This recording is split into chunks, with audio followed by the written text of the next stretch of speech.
buenas tardes. Gracias por este reencuentro de cada martes aquí en Canal Metro, en este espacio de información y reflexión que junto a Fanny Vega hemos llamado Política, Producción y Trabajo. Y hace por lo menos 6 años que estamos juntos en este programa, junto a Ricardo Sarmiento, especialmente con ustedes, hablando de las cosas que le pasan a los argentinos.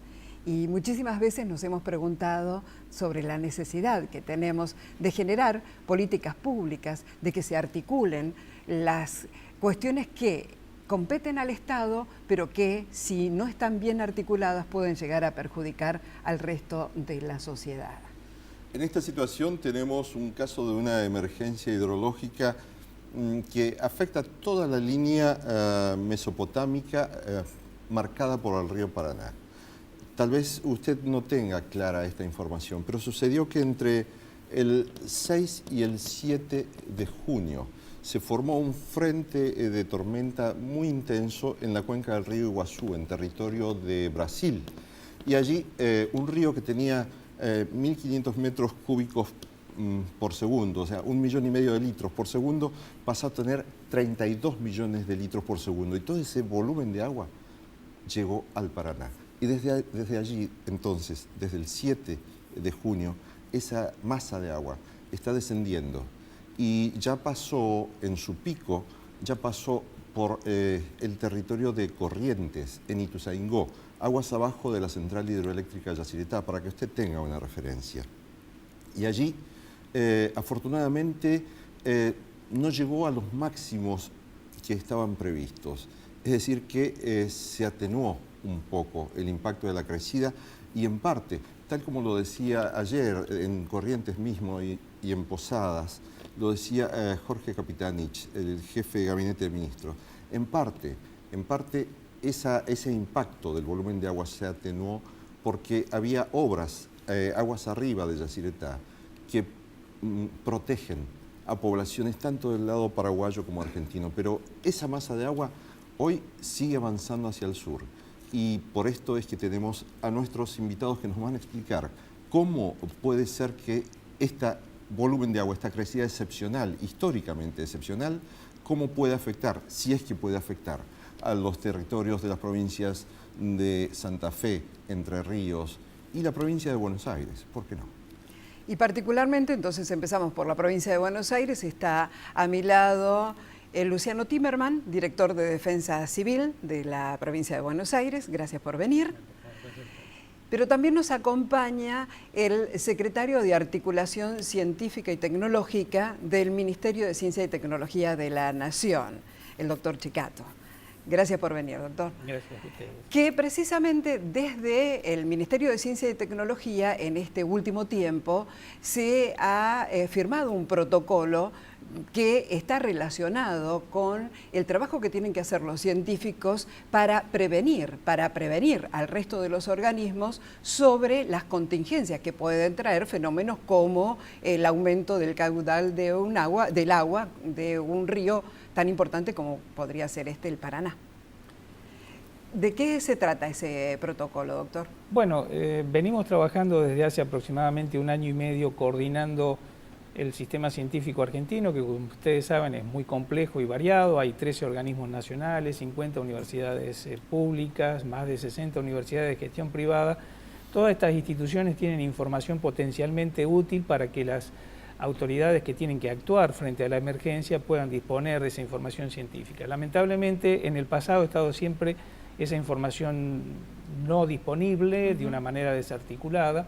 Es como si cada uno quisiera defender lo que está haciendo, que lo debe estar haciendo a lo mejor muy bien, pero a veces no comparte todos esos datos con el resto de los organismos. Efectivamente, incluso porque muchas veces los estudios que hace el sistema científico no tienen que ver específicamente con una emergencia, sino se hacen por otras razones, y después esa información es útil de cualquier manera para la emergencia. Entonces, desde el Ministerio, a través de la Secretaría a mi cargo, venimos coordinando el trabajo del sistema científico para que esa información llegue a los decisores, a quienes tienen que tomar acciones concretas frente a la emergencia de una manera coordinada, de una manera ya predigerida, como para que sea fácilmente interpretable por personas que no necesariamente son científicos, por supuesto.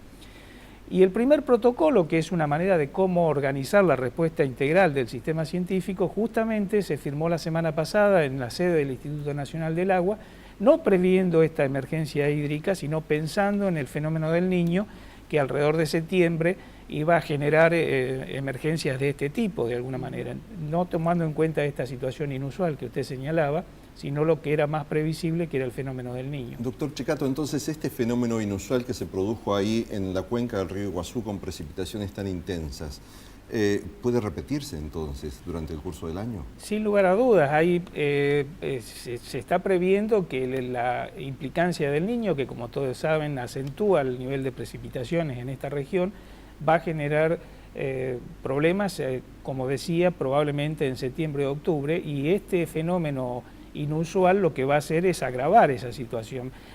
Convengamos que las emergencias hídricas no son mi área de experiencia personal, profesional, de manera tal que simplemente estoy hablando por lo que escucho de los expertos, ¿no es cierto?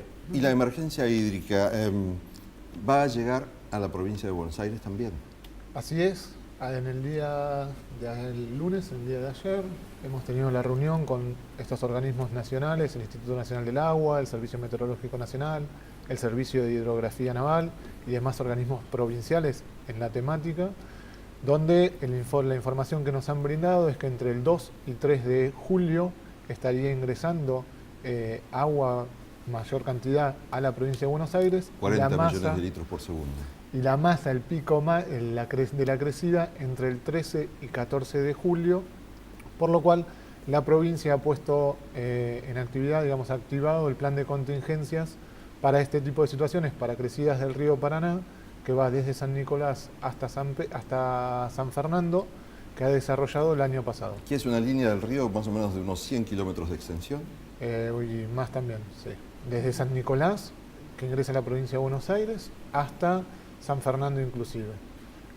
Tenemos la ventaja de que en la zona del delta mucha de esta agua se va disipando, pero bueno, tenemos que ver todas las afluentes del Arrecifes, del Areco, del Luján, hay que evaluar las situaciones de cómo va a estar el río de la Plata, de si se van a producir estos fenómenos de tormentas. Porque sucede que si el río Paraná se eleva en su nivel, los ríos afluentes de acá de la zona norte de la provincia de Buenos Aires no tienen una salida normal, un escurrimiento normal. Así es. Por eso con toda esta información, nosotros al activar el plan, los organismos provinciales ya están preparados para poder responder. Estamos trabajando con todos los municipios, no solo los del Paraná, los que están en el Paraná, sino también los que están sobre las cuencas de los demás ríos. Es decir, incluyendo el río Matanza, por ejemplo, el río Matanza, Luján. Trabajamos con el municipio de Luján, o sea, todo lo que es el Luján, desde Suipacha hasta su desembocadura, todo lo que es el Arrecifes, el Varadero, el Areco, todas esas cuencas. Estamos trabajando inclusive con el municipio de Suipacha, pensémoslo de este modo, o sea, Suipacha está a 135 kilómetros de la ciudad de Buenos Aires. Hemos conformado en este transcurso del año una red.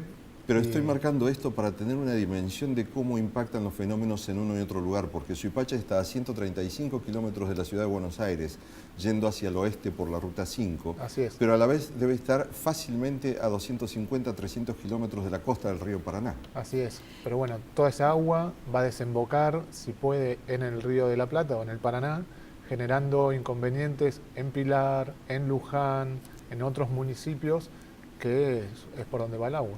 Y además estaba pensando que quienes vivimos sobre la cuenca del río Paraná, de alguna forma, en este caso particular en Zárate, digo, tampoco tenemos una conciencia plena de lo que significa el aumento del caudal, porque son ciudades que se han hecho muy industriales y donde la gente prácticamente vive a espaldas del río y no toma conciencia de por ahí las consecuencias que pueda llegar a tener. Ustedes están trabajando particularmente con estas localidades. Así es, estamos trabajando muy fuerte, todos los ministerios de la provincia, con los municipios, y los municipios están empezando a trabajar con las comunidades.